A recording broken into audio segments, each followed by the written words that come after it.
Alrighty guys, welcome back for a super duper duper special unboxing of a retro product. That's kind of retro, it's about a year old now, but boom! Star Wars Legion! This is probably my most favorite game that is out right now for miniatures. So for a long time I was a massive GW fanboy. Played everything, bought everything, loved it, ended up working for the company. Don't anymore. But that's a whole other story for a whole different day. But guys, I absolutely adore this game. So this is the Stormtroopers unit expansion. This was one of the very first individual buy units in the game. And rightfully so, it's Stormtroopers. They are the backbone of your army. And they're a unit that has stood the test of the game for a year now. They're still a very popular unit despite other core options coming out. They lately have been kind of outshone by Stormtroopers in certain builds, but they're still overall fantastic, and they are great at being very versatile. You can build them as a very anti-tank group. They can be kind of both. They can be anti-infantry and anti-tank, and those options are only going to increase as when December rolls around and we get our box with our Stormtrooper unit expansions, like the extra heavy weapons, the new characters, the new sculpts. I'm really excited for this.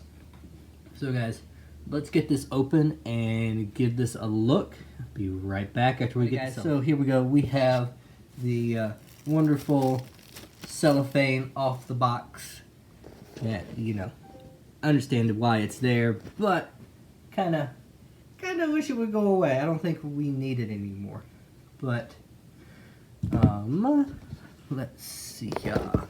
On the back, guys, with any FFG Star Wars Legion product, you're going to get a couple of things with every single unit expansion.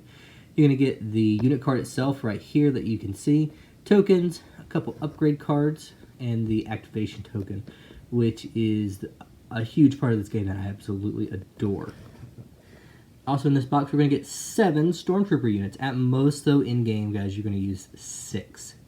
Currently, the big popular loadout with most people is taking away the rocket launcher, and you'll have 6 Stormtroopers with the DLT. Fantastic, just universal group that can deal with light vehicles or even heavy vehicles because of the weapon your choices, as well as just good objective takers. So let's open this box up. When we open this box, guys, this is normally how FFG packs their products. You're going to see 2 cardboard dividers.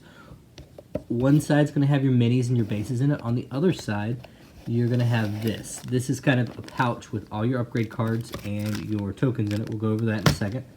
And then, you really don't need them if you're an experienced modeler. But guys, this does come with actually some pretty decent instructions for it. And you're like, oh, but why aren't the pieces numbered? How do you know where they're at and which pieces is what? Well, guys, FFG kind of solves that. And I love this product, but I hate all the mini bags. I know why they do this, because literally one Stormtrooper and all the parts to build that specific trooper are in a bag. So guys, we've got like the rocket launcher, the sergeant, all that, guys. We're going to come back afterwards and see a video of these guys all built. Here are our bases. Now, the thing about this game is you don't have to paint your models. You can play with them built just like this, glued onto these bases, and the bases actually come in different colors based on the faction. So, like the Empire are gray. I think Rebels were like a really reddish brown. And then the 2 new factions, the droids and the clones. Droids are on blue bases, and clones are on like a tannish base, I think. I'll have to go check mine out eventually. I've got a couple boxes I'm working on right now. So guys, let's look at the big thing. These cards and your activation tokens. So, this is an older kit. It's, like I said, it's about a year old, and the game has changed so much. But all these cards are still pretty relevant. So, like we talked about earlier, you're always going to get a unit card. This is basically telling you the rules for this unit. So it has your upgrades listed here. Any special rules are going to be listed right here. And then over on this side are actually the unit stats. So we know there are 4 models in the unit with an upgrade to a heavy weapon and a regular trooper. Each model in this unit has 1 wound, and the unit has 1 courage. They throw red defense dice, and they surge to hit. They have a speed of 2, which is designated by these 3, well, there are 2 red lines here, and then there's like a grayed out red bar here. Depending on the number of bright red bars is the move of the unit. And then these are the weapons it has. So unarmed, fighting in melee, they throw 1 black dice. And then the E11 blasters at range 1 to 3 throw white dice. Not the best, but it's okay. Sometimes on the back it'll give you a little bit of lore, or it may go further into the special rules. Like up here, it may just say Impact 3 with like a little blurb after it, and then back here it'll explain it a little bit more. So look into that in the future if you want to look at your cards. So our first card, we missed a card. Where'd it go? There it goes. So our first card we have is another Stormtrooper, adding another guy to your unit. So we start from the base of 4 with this upgrade, which is 11 points. We go to a 5 main unit. From there, we have 2 options, guys. We can choose one of these 2 units. The most popular is the DLT-19, that's used in most competitive lists, mainly because it's a general all-around gun, range 1 to 4, 2 red dice, impact 1. It can help plank some damage off armor, which is really good, and it has a nice long range. The HH-12 Stormtrooper, though, on the other hand, is exhaustible. You know, that little arrow right there means, guys, you can only use this card once before you have to refresh the unit, and that takes one of your actions. This game is an action pool economy game, and to take an action just to fire this weapon again, it's kind of hard to justify. But it's a pretty decent gun. Cumbersome. You cannot use this weapon and move during the same activation. So you can't move, you have to stand still to fire it. But it has impact 3. So it's really good against armor, which, you know, I would hope a rocket launcher is. So both are good upgrades, but the DLT-19 has always outshone the rocket launcher in many, many, many lists. Alright. These are 2 upgrades that you can choose, both of which aren't used much in games. I think a lot of it has to do with terrain for one of them. The other one is you just don't see people using grenades that much. This is a big shooting game where, you know, if you're within range 1, a lot of times you're going to be in melee. So a lot of people don't take impact grenades. Yes, they're cheap, but at the same time, there are better cards you can choose than that. And then grappling hooks. So, expert climber. Most games you play aren't going to be with super high terrain that makes you have to climb that much.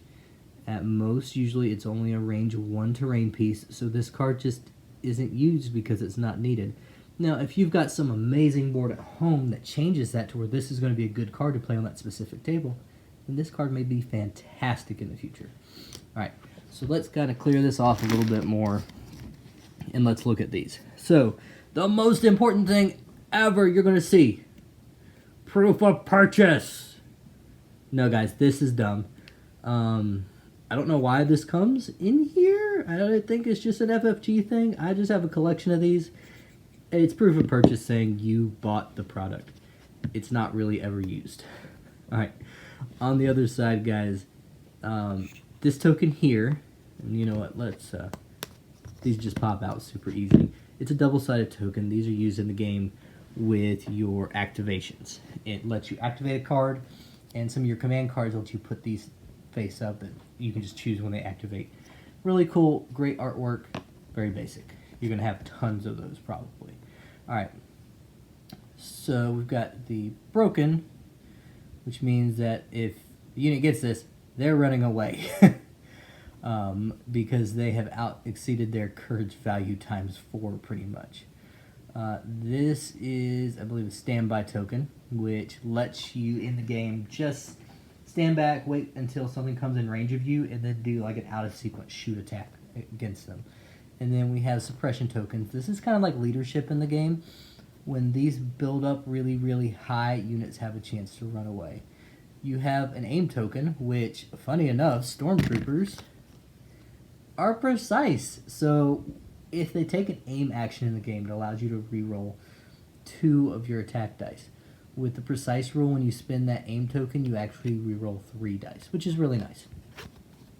Especially now with some of the upgrades that these units can get, it's super easy to get an aim token with this list. I mean, you take Veers with the electro binoculars, and he's going to hand out 3 aim tokens as soon as he activates, which is fantastic.